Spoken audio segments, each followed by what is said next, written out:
আত্মহত্যা নাকি সাজানো হত্যা? এতদিন কি সত্য লুকিয়েছিল আড়ালে? 2019 সালের 6 এপ্রিল ফেনীর সোনাগাজীতে মাদ্রাসা ছাত্রী নুসরাত জাহান রাফির শরীরে কেরোসিন ঢেলে আগুন ধরিয়ে দেয়া হয়, আর এই দৃশ্য কাঁপিয়ে দিয়েছিল পুরো বাংলাদেশকে।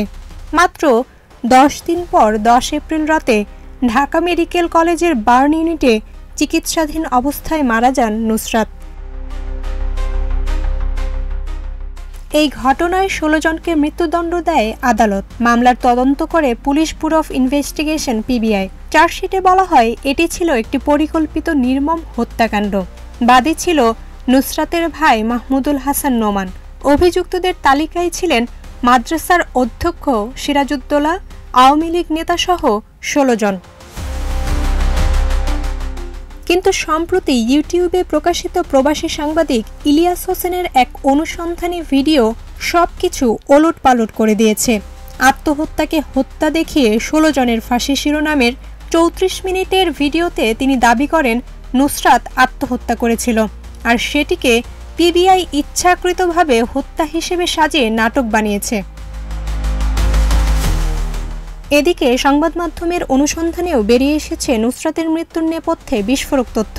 নুসরাত আত্মহত্যার আগে এক শিক্ষককে মেসেজ দিয়েছিল। নুসরাত মেসেজে লিখেন, স্যার, সিরাজউদ্দৌলার জামিন হলে আমি আত্মহত্যা করব এবং সবাইকে ফাঁসিয়ে দেব।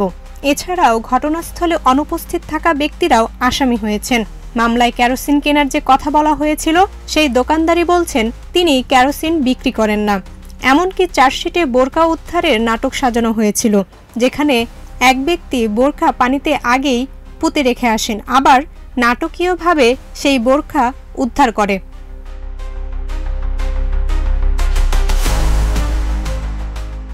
গণমাধ্যম সূত্র বলছে, দণ্ডপ্রাপ্তদের পরিবার বলছে জোর করে স্বীকারোক্তি আদায়, ঘুষ দাবি, রাজনৈতিক প্রতিহিংসা সবই ছিল এই তদন্তে।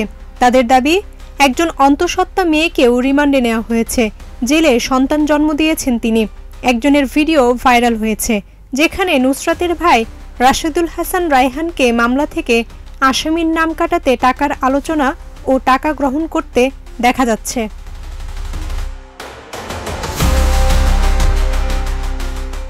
অন্যদিকে এক ডেপুটি অ্যাটর্নি জেনারেল সংবাদ মাধ্যমকে জানিয়েছেন, এখন মামলাটি হাইকোর্টে ডেথ রেফারেন্স পর্যায়ে আছে।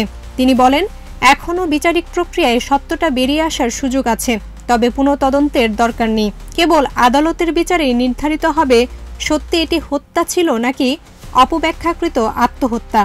আর পিবিআই তদন্ত কর্মকর্তা, এমনকি তৎকালীন পিবিআই প্রধান ও অবসরপ্রাপ্ত অতিরিক্ত আইজিপি বনোজ কুমার মজুমদার কেউই এখন এ বিষয়ে মুখ খুলতে নারাজ। তবে প্রশ্ন থেকেই যাচ্ছে, যদি এটা আত্মহত্যা হয় তাহলে এটাই কি হবে বাংলাদেশের ইতিহাসের বিচার ব্যবস্থার সবচেয়ে বড় ব্যর্থতা? জান্নাতুল মাওয়া, প্রজন্ম 24।